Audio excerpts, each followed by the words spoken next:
Bienvenue dans cette vidéo, je suis Archie au Canada. Aujourd'hui spécialement, on va parler du crédit. Aujourd'hui, je vais te montrer comment augmenter ou améliorer ton crédit pour pouvoir t'enrichir au Canada. Tu dois certainement le savoir si tu vis au Canada. Tu sais, le Canada, c'est une société de consommation où tout se fait à crédit. Que tu veux payer une maison, que tu veux acheter une automobile, bref, le Canada, c'est une société basée sur le crédit. Donc, il est important, n'est-ce pas, pour avoir accès à ces liquidités-là, parfois, des liquidités que tu ne peux même pas t'imaginer. Tu dois, n'est-ce pas, avoir ton propre crédit. Alors, qu'est-ce qu'on appelle crédit? Je rappelle que dans cette vidéo, le but est de te montrer comment améliorer ou alors construire ton crédit. Donc, je vais écrire ici, le but c'est augmenter, comment augmenter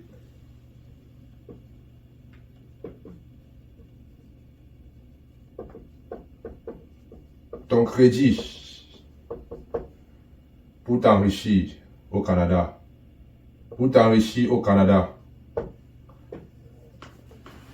Ok?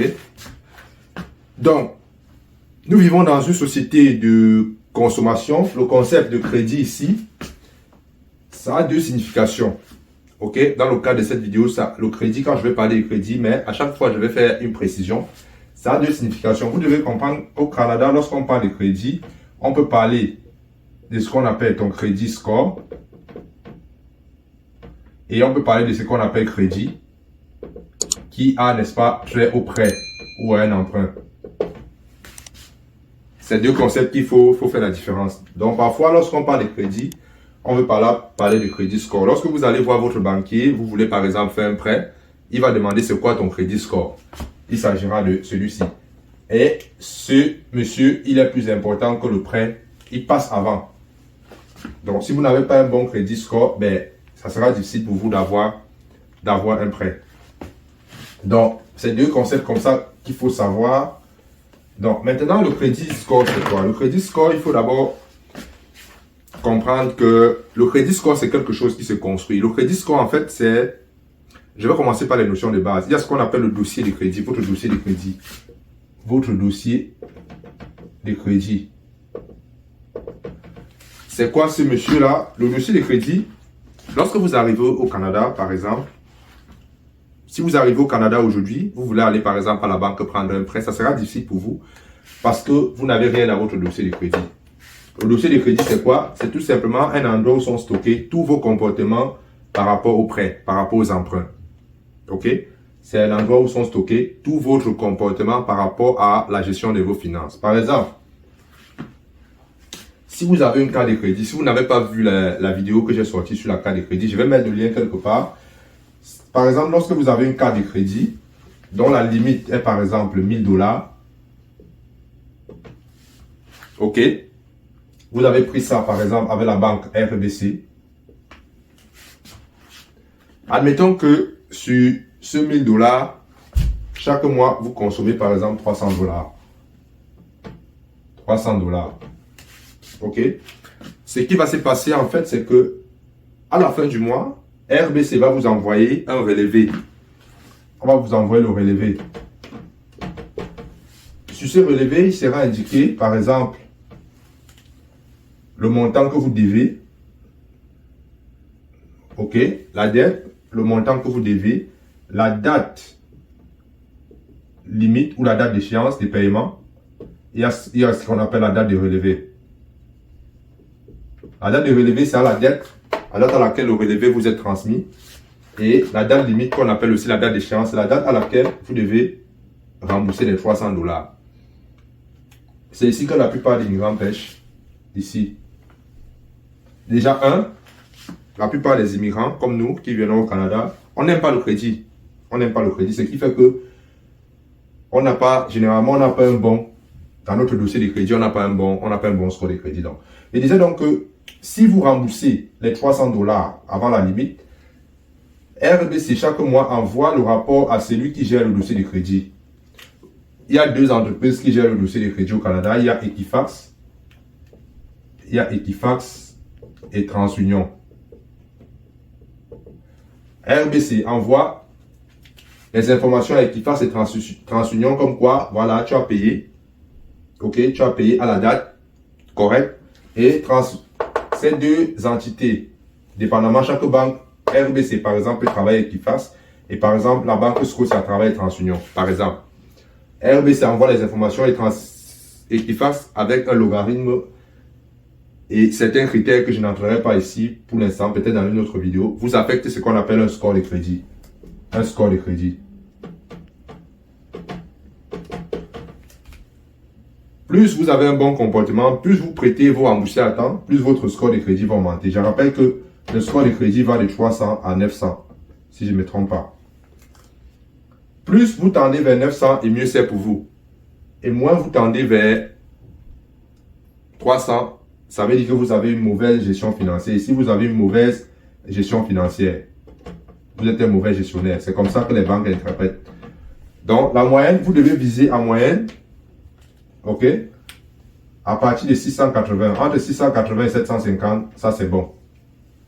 Lorsque vous êtes déjà à 800, les banques, lorsque vous êtes à 800, lorsque vous êtes dans cette tranche-là, vers 700, 750, lorsque vous allez à la banque faire un prêt, la banque sera susceptible de vous donner le prêt. Que ce soit pour l'hypothèque, que ce soit pour la voiture, peu importe le prêt, la banque sera susceptible de vous donner. Ok, c'est un des facteurs, c'est pas tous les facteurs. Ok, c'est un des facteurs, mais c'est un des facteurs les plus importants.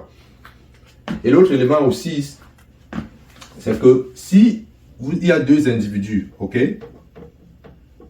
voilà deux individus, un a un score de crédit de, disons, 710 et l'autre a 750. Et les deux vont à la banque faire un prêt. Celui qui a un score de crédit plus élevé aura un prêt avantageux. Admettons que les deux veulent prêter 100 000 $. 100 000 $. Celui-ci aura le prêt, 100 000 $, avec un taux d'intérêt par exemple de 4%. Celui-ci, vu qu'il a une mauvaise gestion financière, il aura aussi les 100 000 $, mais avec peut-être un taux d'intérêt de 6%. Ok, parfois, lorsque le crédit est bas, on demande aussi un garant. C'est compliqué lorsque tu n'as pas un bon crédit au Canada, un bon score de crédit. C'est compliqué lorsque tu n'as pas un bon score de crédit au Canada. Donc, en gros, c'est ça. Voilà comment, toi qui me regardes, si tu es au Canada, si tu n'as pas encore une carte de crédit, va chercher une carte de crédit. Ok, va chercher une carte de crédit. Et toi qui regardes et que tu t'apprêtes, prends ces informations au sérieux si tu es déjà sur le point de venir, parce que ça va te permettre d'avoir une longueur d'avance sur la plupart des gens même qui sont ici. Comme je vous l'ai dit, la plupart des migrants, surtout venant d'Afrique, n'aiment pas le crédit. Et nous sommes dans une société où on ne peut généralement rien faire sans le crédit. Ok? La plupart des riches utilisent le crédit pour s'enrichir. Vous n'allez pas voir quelqu'un qui prospère financièrement, qui n'a pas de crédit. Peu importe le crédit, que ce soit la tontine, que ce soit n'importe quoi, ça partit du crédit. Donc, on va passer à une autre notion. Donc, j'espère que tu as compris ça et que ça va t'aider. Ok? Quels sont les éléments que tu dois maintenant mettre en place pour effectivement augmenter ça? Ce que je viens de te dire là, c'est pour bâtir ton dossier de crédit, surtout pour ceux qui viennent d'arriver. Maintenant, qu'est-ce que tu dois faire pour augmenter ton score de crédit? Ok? Augmenter ton score de crédit. Augmenter ton score. Crédit. Qu'est-ce que tu dois faire? La règle numéro 1 pour augmenter, c'est que tu dois utiliser moins de 30%. Moins de 30% du montant alloué sur ta carte de crédit. Ok? Tu vas utiliser moins de 30%. Si tu peux utiliser 10, c'est correct. Si tu peux utiliser 20, c'est correct. Mais utilise moins de 30%. Première règle. Deuxième règle. Je ne donne pas ça. Ça ne respecte pas un ordre. Ne jamais fermer une carte de crédit. Ne jamais fermer. Ne jamais fermer sa carte de crédit. Ça, c'est la deuxième règle. Je vais vous expliquer ça en détail tout à l'heure. Ne jamais fermer sa carte de crédit. Et troisième point, rembourser à temps. Rembourser la somme que vous avez pris à temps. Rembourser cette somme-là, rembourser à temps. C'est-à-dire avant les délais. Lorsque la banque vous envoie le relevé vous indiquant vous avez consommé 300 dollars sur 1000 dollars et vous avez jusqu'au 21 pour payer, il faut payer avant. Ok, de préférence une semaine, je dirais même 10 jours avant l'échéance, avant la date d'échéance, avant le délai. De préférence, payer ça comme ça. Et le quatrième point, ne jamais utiliser la totalité. Ne jamais utiliser la totalité de sa carte de crédit. Quand je parle de totalité, admettons que vous avez une carte de crédit dont le maximum c'est 1000 dollars. Ne jamais utiliser les 1000 dollars. Ne jamais utiliser les 1000 dollars sur votre carte de crédit. Ok. J'aimerais juste faire une précision ici sur votre relevé. Il y a comme 3 dates. Je pense que je l'ai expliqué. Je vais encore l'expliquer. Il y a 3 dates. Il y a la date à laquelle le relevé est sorti. Ok. Il y a la date d'échéance. Et il y a également... oui, ce sont les 2 dates. Mais ici, si vous n'avez pas l'argent pour rembourser, faites ce qu'on appelle... Si vous n'avez pas l'argent pour rembourser la somme que vous avez consommée, faites ce qu'on appelle le paiement minimum. Le paiement minimum. Tout ça est indiqué sur votre relevé. Faites au moins le paiement minimum. Si vous respectez ces règles, à chaque fois, vous utilisez moins de 30%, vous ne fermez pas votre carte de crédit, vous remboursez à temps, vous allez voir que votre score de crédit va augmenter considérablement. Ok? Et lorsque votre score de crédit augmente, vous avez les avantages que je vous ai expliqué tout à l'heure. Vous avez les facilités pour payer une maison, les facilités pour payer une voiture, des facilités même pour vos assurances. Parfois, pour prendre les assurances, on consulte votre bureau de crédit. Ok? Donc, il faut toujours tendre vers un score de crédit minimum 680 jusqu'à 900 si possible. Ok? Donc, maintenant pour le 30%. Ok? Pour le 30%. Généralement, lorsque vous avez une carte de crédit, ça c'est quelque chose qui m'est parfois arrivé. La banque, lorsque vous avez un bon comportement financier, lorsque vous remboursez toujours, la banque constate que vous remboursez toujours la somme que vous avez consommée sur votre carte de crédit. La banque, généralement, vous appelle parfois, vous envoie un courriel vous disant, OK, nous sommes en train de faire une promotion, on veut augmenter votre limite de crédit, par exemple. Vous êtes à 1000 dollars. Vous êtes par exemple à 1000 dollars de limite. On vous dit, on va vous augmenter à 5000. Mon conseil que je vous donne, ne refusez jamais l'argent. Ok? Ne refusez jamais une augmentation. Si on n'augmente pas, vous-même appelez. Appelez qu'on augmente. Pourquoi on augmente? Je vais prendre un exemple. Retenez bien ici, je vais développer ces 2 points. Ok. Je prends 2 points. Admettons que vous avez une limite de 1000 dollars. 1000 dollars. Lorsque vous utilisez 30%, ça fait combien? Ça fait 300 dollars par exemple. Vous utilisez 300 dollars. Ok. Votre ratio, ça va faire 300 sur 1000 que vous avez utilisé.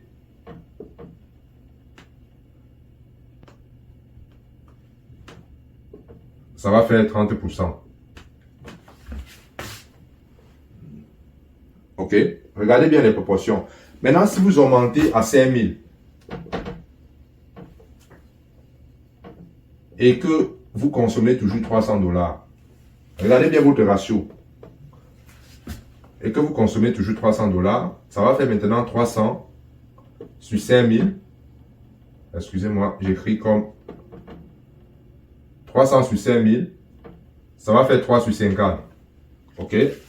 Permettez-moi, je calcule ça. Donc, vous allez voir. Vous voyez qu'ici, lorsque vous faites 3 sur 50, ok, fois 100. 3 sur 50 fois 100, ça donne 6%. Vous voyez? Ça vous donne 6%. Ça veut dire que votre ratio a baissé. Et les banques aiment les gens qui utilisent toujours. C'est-à-dire, vous envoyez un message à la banque que vous êtes capable de contrôler votre argent, que vous êtes capable de consommer moins que ce que vous avez. Et ça, c'est un bon message que vous envoyez. Et plus vous avez ce genre de comportement, plus la banque va, n'est-ce pas, augmenter votre limite. Jusqu'à vous pouvez aller à titre personnellement titre personnel, parce qu'il y a deux types de crédits. Il y a le crédit individuel, personnel, qu'on appelle individuel, et il y a le crédit entreprise. Là, je suis au niveau individuel, le crédit qui est lié à vous, à votre personne. Le crédit qui est lié à vous. Bien sûr, pour cette limite, on tient aussi compte, lorsque vous prenez une carte de crédit personnel,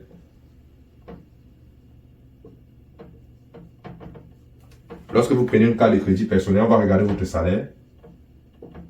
On va regarder votre score de crédit. Si vous avez, vous avez une historique de crédit au Canada, si vous n'êtes pas au Canada, on va vous donner une carte, mais la limite sera généralement entre 500 et 5000 dollars maximum. Généralement, mais beaucoup plus autour de 500 et 1000 dollars. D'accord? On regarde votre salaire et qu'est-ce qu'on regarde encore? On regarde vos ratios d'endettement. Ratio d'endettement.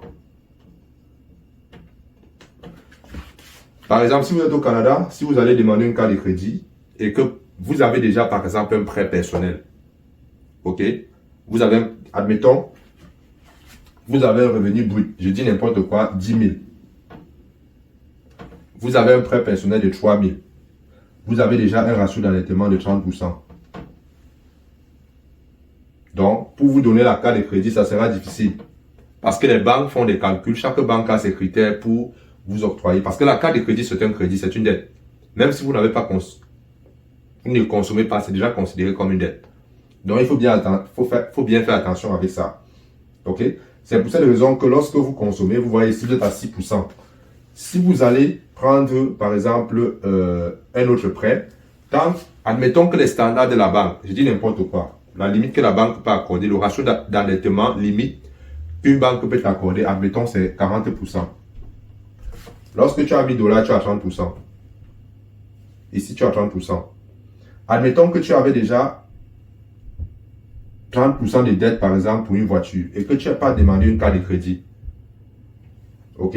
Tu peux demander un autre prêt. Vu que la limite, c'est à 40%, la banque n'a qu'une marge de 10% pour te faire un prêt.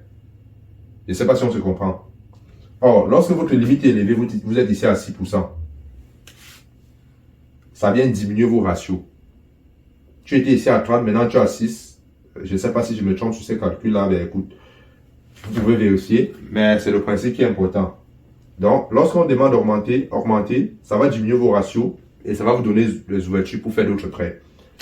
Quand je parle de prêt ici, ok, quand je parle de prêt ici, c'est pas un prêt pour aller consommer. Parce qu'il faut, quand je parle de prêt, c'est pas un prêt pour aller consommer. Parce qu'il faut savoir que la carte de crédit a un taux. Je laisse ces deux lignes parce que la carte de crédit a un taux d'intérêt. Généralement, c'est 19,99%, voire 20%. Parfois, ça va même à 30% sur certaines cartes de crédit. Dernièrement, j'ai découvert qu'il y avait les cartes de crédit à peut-être 12% avec certaines conditions. Je partagerai une vidéo là-dessus pour ce type de cartes de crédit. Ok? Donc, 30%, je vais vous expliquer comment il faut respecter les 30%. Lorsqu'on vous demande une augmentation, pour augmenter votre limite de crédit, il faut toujours augmenter parce que ça diminue tes ratios. Maintenant, ne jamais fermer une carte de crédit. Qu'est-ce que ça veut dire? Je prends un exemple. Admettons, sachez qu'au Canada, tu peux avoir plusieurs comptes bancaires. C'est possible de l'avoir. Tu peux avoir 4-5 comptes bancaires et dans chaque carte et dans chaque banque, tu peux demander une carte de crédit. Ok? Je prends un exemple. Disons que tu as les cartes de crédit. Disons que tu as une carte de crédit, disons RBC. Tu as une carte de crédit dont la limite est à 1000 dollars. On va prendre basiquement. Tu as Scotia. Tu as une limite qui est à 2000. Ok. Disons tu as BMO, la Banque de Montréal. Tu as une limite à 5000. Et je vais prendre une dernière. Admettons que tu sois ici à TD. Ici, tu as une limite de 2000 encore. Regardez bien pourquoi je dis qu'on ne ferme jamais une carte de crédit. Regardez bien. Lorsque j'additionne tout votre crédit, toute la dette que vous avez potentiellement, ça va faire 10 000. 10 000 dollars. Admettons que vous consommez 1000 dollars. Admettons que vous prenez 1000 dollars sur votre... Admettons que vous prenez, je ne sais pas, 250 sur chaque carte de crédit. Ça fait 1000 dollars. Vous avez donc un ratio d'endettement aux yeux de la banque de 1000 dollars sur 10 000. OK? Ce qui donne 10%. Ce qui donne 10%. Vous voyez votre ratio? Vous êtes à 10%. Admettons que vous fermez cette carte. C'est-à-dire, RBC, vous partez, vous dites, oh non, je n'aime pas le crédit, ça me fait consommer, ça me soumet à la tentation, le Seigneur ne m'aide pas, admettons. OK? Tu fermes cette carte.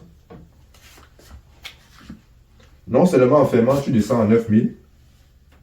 Ici, désormais, tu n'es plus à 10 000. Tu es à 9 000.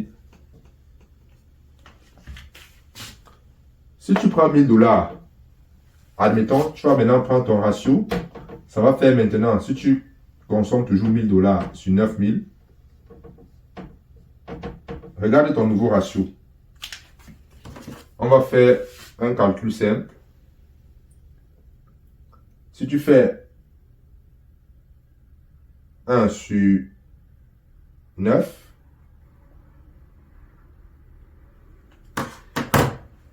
tu as 11%. Tu vois que ton ratio d'endettement a augmenté. Ton ratio d'endettement a augmenté. Je ne sais pas si vous comprenez la logique, comprenez bien cette logique. C'est pour ça qu'on dit ne jamais fermer. Et un autre élément aussi, l'historique du crédit. Lorsque vous fermez une carte, vous perdez l'historique. Et l'historique, c'est quelque chose de très important. Parce que la banque consulte lorsque vous demandez un prêt. Et rassurez-vous, au Canada, vous allez demander un prêt tôt ou tard. Pour payer par exemple une maison. Ce qu'on appelle le mortgage. L'hypothèque. La banque consulte l'historique. Et plus votre historique est ancien, mieux c'est. Mieux c'est pourquoi? Parce que plus l'historique est ancien, plus vous avez un bon comportement, plus vous avez un bon score de crédit. Quelqu'un qui a un score, l'historique récent, c'est fort probable qu'elle n'ait pas un bon score de crédit. Comme quelqu'un qui a un long score de crédit, mais qui se comporte bien financièrement. OK? Donc, ne jamais respecter la règle de moins de 30% et ne jamais fermer une carte de crédit.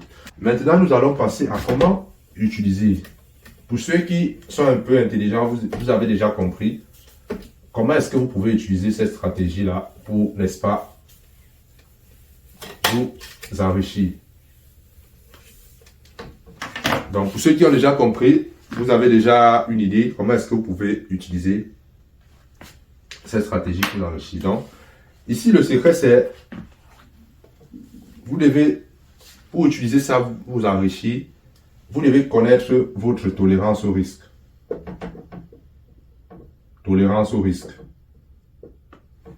Parce que là, on parle des sommes, taux d'intérêt de 19%. Je dirais même 20%. Donc, il faut faire attention. Vous devez connaître votre tolérance au risque. Et vous devez connaître votre capacité à multiplier de l'argent. À multiplier le dollar. Vous devez connaître votre capacité à multiplier le dollar. Et pour terminer, vous devez avoir un plan de sortie. OK? Tous ces conseils que je vous donne, je tiens à préciser, c'est le fruit de mes recherches. OK? C'est le fruit de mes recherches, des formations que j'ai suivies, des livres que j'ai lus et des choses que j'ai faites. Donc, je ne suis pas un conseiller financier. Si vous voulez appliquer tout ce que je dis là, ou bien vérifier, allez dans une banque voir un conseiller financier ou allez voir des conseillers financiers indépendants. Vous pouvez taper ça si vous êtes au Canada, vous allez en trouver. Ils vont mieux vous orienter. Donc, ce que je vous donne là, c'est à titre d'information pour vous donner une idée de ce que vous pouvez faire. OK? Donc, je tiens à faire cette précision. Donc, comment donc utiliser ça? Utiliser dans le crédit. Une fois que vous avez augmenté votre score, de crédit, comment donc utiliser ça pour vous enrichir? OK? Admettons que vous avez une carte de crédit. Vous avez une carte de crédit dont la limite disons, est à 50 000 dollars.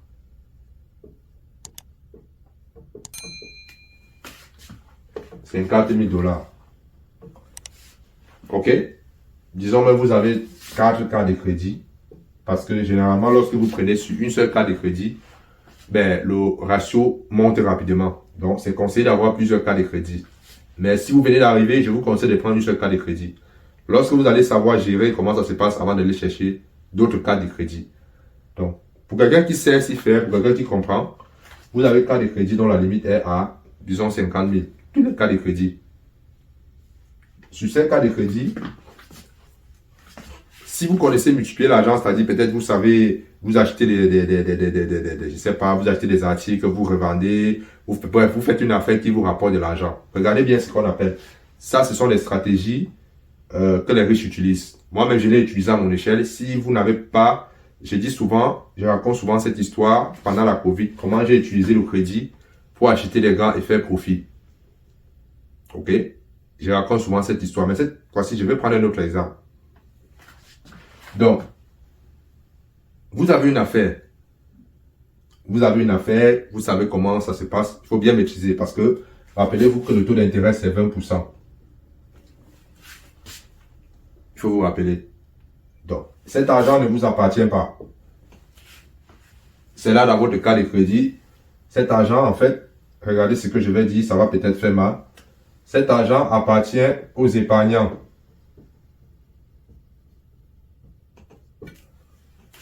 Cet argent appartient aux épargnants, ceux qui épargnent.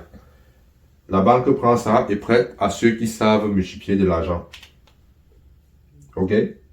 Et un compte d'épargne au Canada, généralement les taux sont généralement inférieurs à 1%. Compte d'épargne. 1,5% pour les comptes un peu plus élevés. Regardez, vous savez multiplier l'argent, vous retirez de ce montant, disons 10 000 dollars. 10 000 dollars. Vous mettez ça dans une affaire. Il faut que ça soit rapide parce que généralement, on vous donne 21 jours pour rembourser. Ça doit être rapide. On vous donne 21 jours pour rembourser. Vous mettez les 10 000 dollars dans une affaire qui va vous ramener, disons, 15 000 dollars. Disons 15 000 dollars. D'accord? Si vous remboursez dans un délai inférieur à 21 jours, ou du moins avant la date, la limite, avant l'échéance, si vous remboursez les 10 000 dollars, avant l'échéance indiquée sur le relevé, vous venez de faire un profit de 5 000. Vous venez de faire un profit de 5 000. Et vous avez investi combien? 0 dollars. Et c'est quoi le rendement? Le rendement ici, c'est l'infini. Parce qu'on ne divise pas un nombre par 0. Le rendement, c'est l'infini. Pourquoi vous avez utilisé l'argent des autres? C'est ce qu'on appelle souvent Other People Money en anglais. Moi, j'ai lu ce concept dans Père riche, Père pauvre. Je vous conseille de lire ce livre. Je vais vous conseiller de lire 3 livres. Père riche, Père pauvre.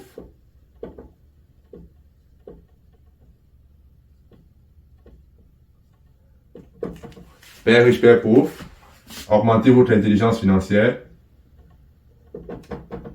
Intelligence financière, je vais abréger.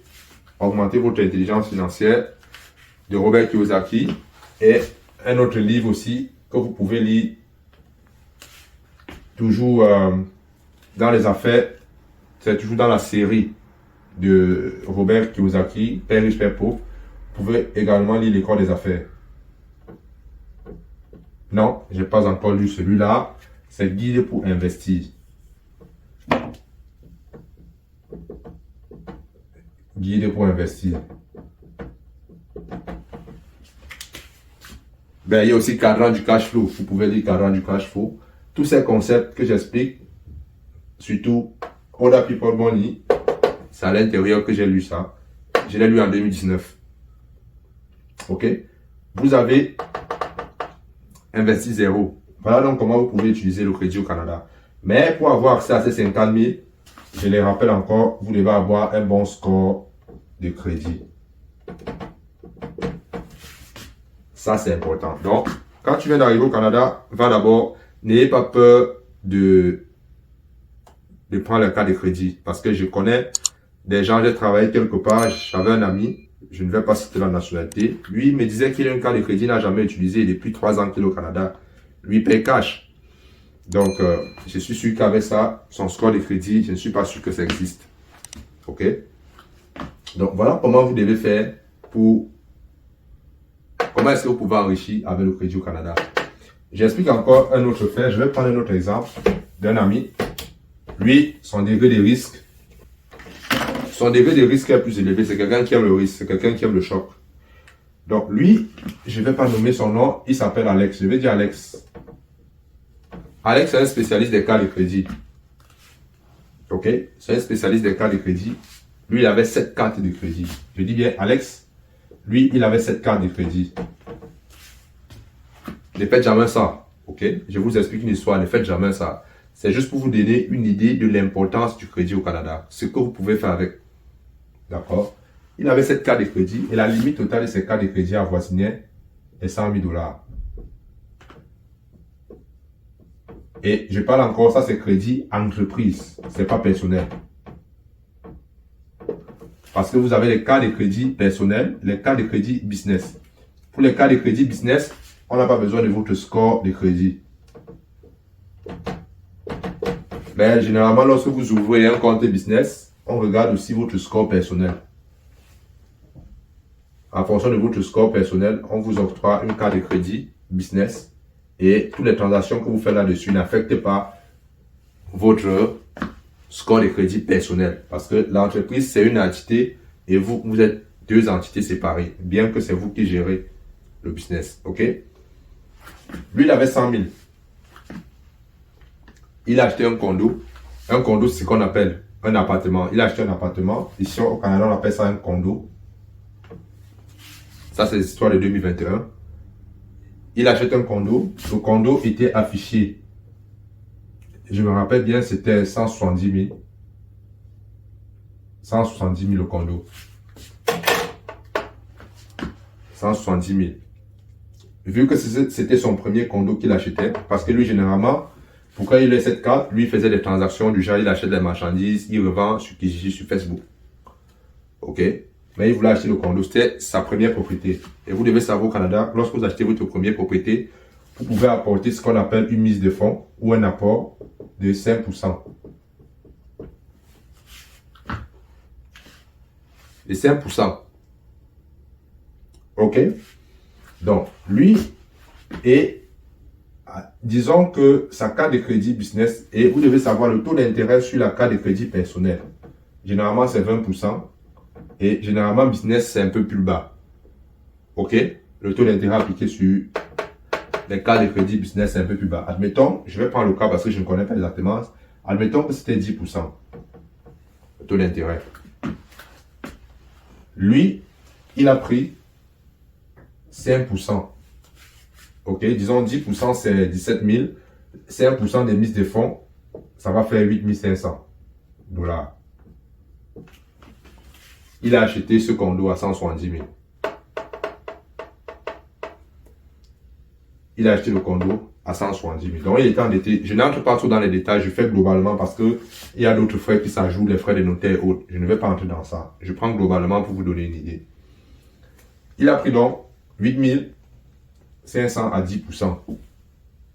OK? Et il a payé les intérêts sur ce. Il a acheté son condo. Bien sûr. Il a acheté son condo. Il a payé les intérêts sur les 8 500 $ pendant 1 an. OK?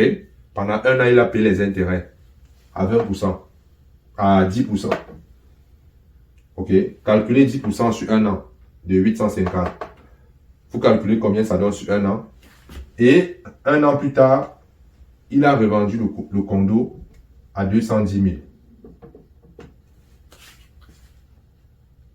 Il a revendu le condo à 210 000. 1 an plus tard. Bien sûr, il y a d'autres aspects des pénalités et autres qu'il faut regarder, mais je Dans l'idée globalement. 210 000, lorsque vous prenez 10% des 8 dépenses, ça fait 85 $, si je ne me trompe pas. On va calculer pour être sûr. Vous allez voir à quel point c'est puissant le crédit. Lorsque vous faites 8500 x 10, x 10, ok, ça fait 850. Il a payé 850 $ sur un an. Il a revendu le condo à 210 000.